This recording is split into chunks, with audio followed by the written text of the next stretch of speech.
জনক যে অনেক সময় এরকম হয় যে ফোন দিয়ে বলছে যে এই জিনিসটা লাগবে, দেখা গেছে যে এরকম একটা টাইমে বলছে যে ওই টাইমে আমার কাছে কোনো টাকাই থাকে না, নিয়ে আসতে পারি না। বাসায় আসার পরে জিজ্ঞেস করে যে এটা আনতে বলছিলাম, আইসা বলে যে দোকান বন্ধ পাইছি।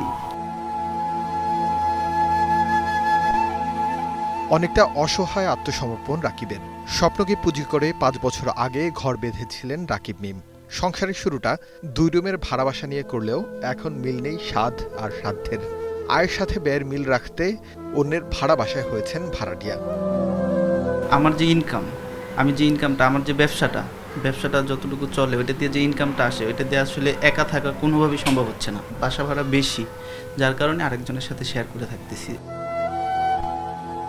একটি ঘর, ২টি পরিবার, একসাথে বছর খানেক। রান্নাঘর, বাথরুমও শেয়ার করতে হয় পাশের রুমের মানুষের সাথে। মূল্যস্ফীতির চাপে হাঁসফাঁস অবস্থা। যেটা কিনতে চাচ্ছি বা যেটা করতে চাচ্ছি, খাওয়া দাওয়া হোক বা বাসার ক্ষেত্রে হোক, বাড়ি ভাড়া, তারপরে অন্য অন্য খরচ মিলিয়ে যেভাবে মানে পরিচালনা করতে চাচ্ছি সংসারকে নিয়ে, সেরকমভাবে হচ্ছে না। থমকে আছে আয়, আর প্রতিদিনই বাড়ছে সাধারণ মানুষের খরচ। মানুষের জীবনযাপন ব্যয় যেমন বেড়েছে মুদ্রাস্ফীতির চাপে, তেমনি বাড়ছে বাড়ি ভাড়াও।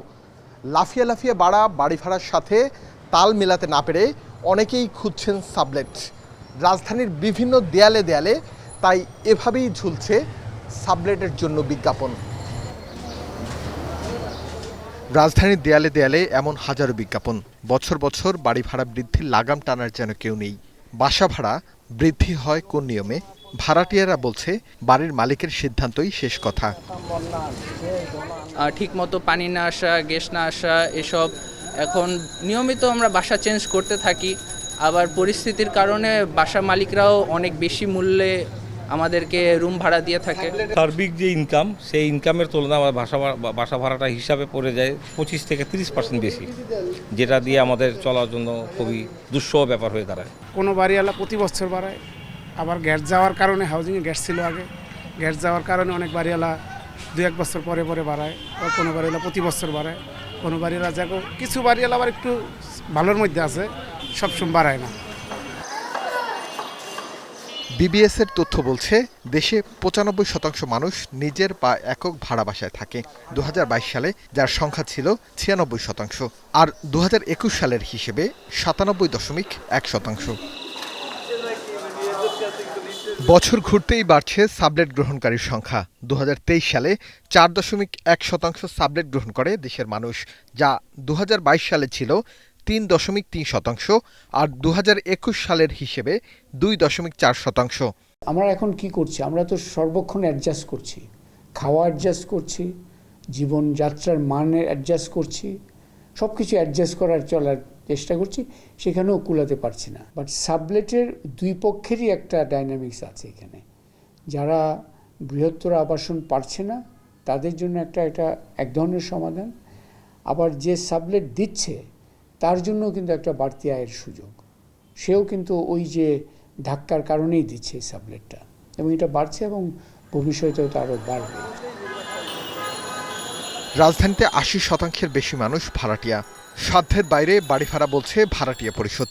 মূল্যস্ফীতির চাপ সামাল দিতে 25% বাড়ি সাবলেট দেওয়ার আহ্বান তাদের। যারা বাড়িতে যেখানে বাড়ি করছে, যেখানে ভাড়া দিচ্ছে, সেখানে 25% ভাড়াটিয়াকে সাবলেটে দেওয়ার জন্য। আমি কোনো মালিকের কাছে মাগনা চাই না, কিন্তু বাড়ি ভাড়াটা এটা যেন নিয়ন্ত্রণ রাখার জন্য তাদেরকে ভাড়া দিতে বলছে। যাই হোক, এই অবস্থাতে এখন ভাড়া অনেক বৃদ্ধি পেয়েছে, তাদের সাবলেট যেতে পারতেছে, তাদের যা থাকতে হইতেছে, তাদেরকে অনেক রকম অত্যাচার নির্যাতন সহ্য করতে।